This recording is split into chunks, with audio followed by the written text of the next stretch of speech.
So what advice do I have for college graduates?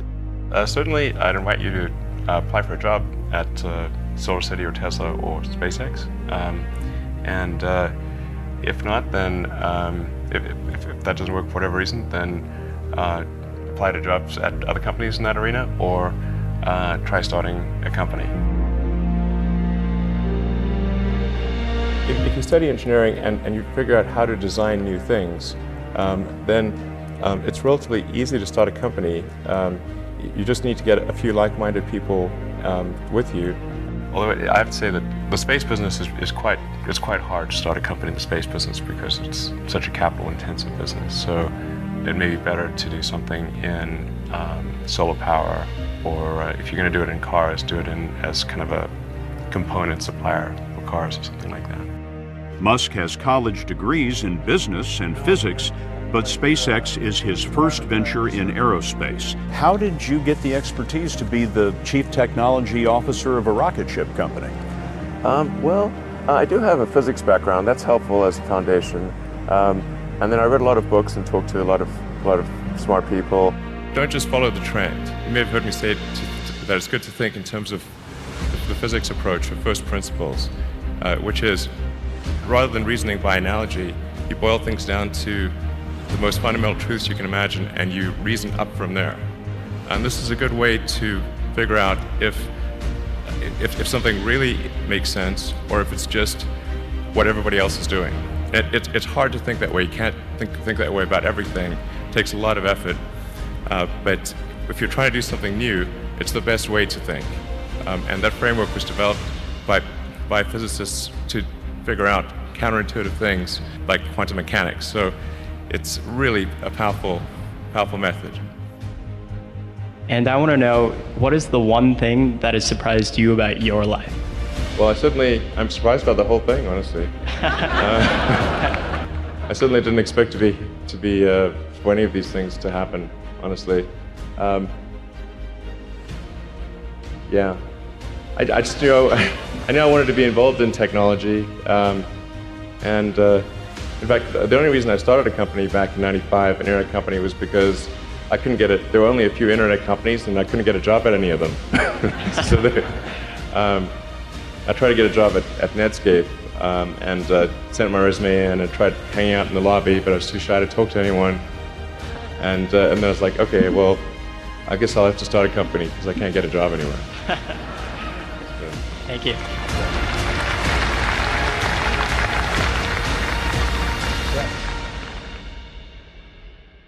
I wouldn't say I'm fearless. In fact, I think I feel fear quite strongly. But if what we're doing if what I'm doing I think is important enough, then I just override the fear. Mm-hmm. So, but it's not as though I feel like more strongly than I would like. I think also people tend to overweight risk on a personal level. It's one thing if you've got, a mortgage to pay and kids to support, and that if you were to deviate from your job, how are you going to feed your family and pay the rent? And okay, that's understandable. But let's say you're young and you're just coming out of college or coming out of high school or whatever. What do you risk?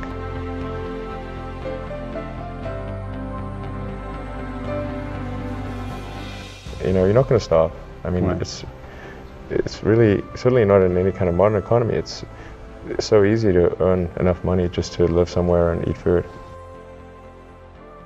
I don't know what are they afraid of? They're mostly afraid of failure, I think.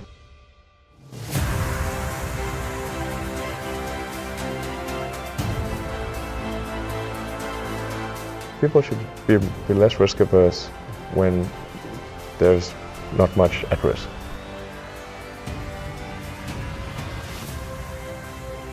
What is education? Like, you're basically downloading data and algorithms into your brain.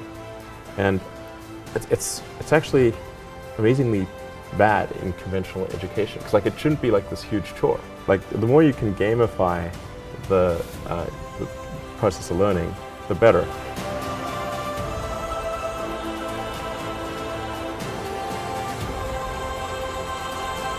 I always had sort of a slight existential crisis because I was trying to figure out what does it all mean? Like, what's the purpose of things? And I came to the conclusion that if we can advance the knowledge of the world, if we can do things that expand the scope and scale of consciousness, then we're better able to ask the right questions and become more enlightened, and that's really the only way forward.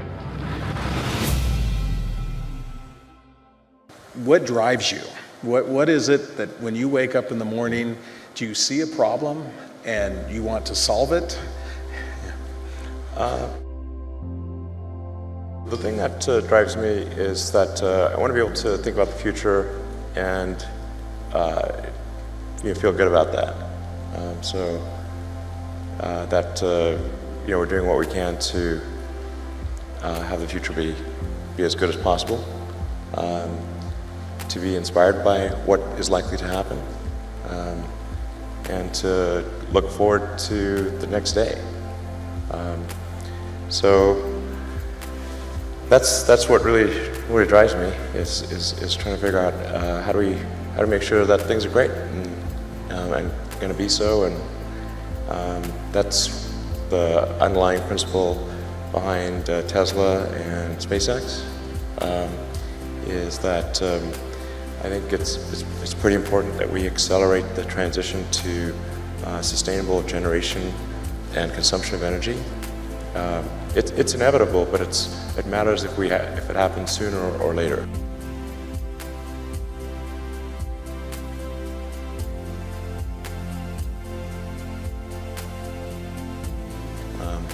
And then SpaceX is about helping make life multiplanetary, and doing what we can to continue the dream of Apollo, and ultimately make a contribution to life becoming multiplanetary. Well, let's talk a little more about that. I think everyone is very interested in that when you say making life multiplanetary. Yeah, that's exciting. It is exciting. So what's your vision there? I think, particularly for Americans, like think about America is a nation of explorers. People came here from other parts of the world that, chose to give up the known in favor of the unknown. So I think exploration, I think the United States is a distillation of the human spirit of exploration. So that's why it appeals to Americans so much. You can see this when, there was a shuttle tragedy, and 7 people died, and that's terrible. But a lot of people die all the time. But why do we care so much? Because it was the dream of exploration that was dying along with those people. That's why. I thought both Tesla and SpaceX would fail at the beginning. You saw it? Yeah, sure. Really? Of course. But nevertheless, you put all your money in that. I expected to lose it. Well, technically, what I thought was, well, I'll take half the money from PayPal, and if I lose half of it, that's okay. But then, of course, the companies encounter difficulties, and then have a choice of either let the company die, or put, all the money into the companies. And so I really didn't want the companies to die, so I put all the money in the companies. Yeah. And then had to borrow money from friends to pay living expenses. Yes. Just looking just for evidence of exceptional ability. And if there's a track record of exceptional achievement, then it's likely that will continue into the future.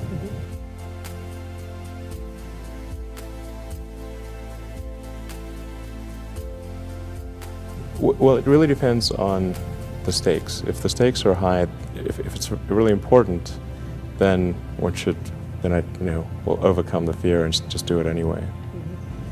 But essentially, I just drive overrides fear, but I feel the fear. It's kind of annoying. I wish I didn't. Okay. I wish I felt it less. Uh-huh.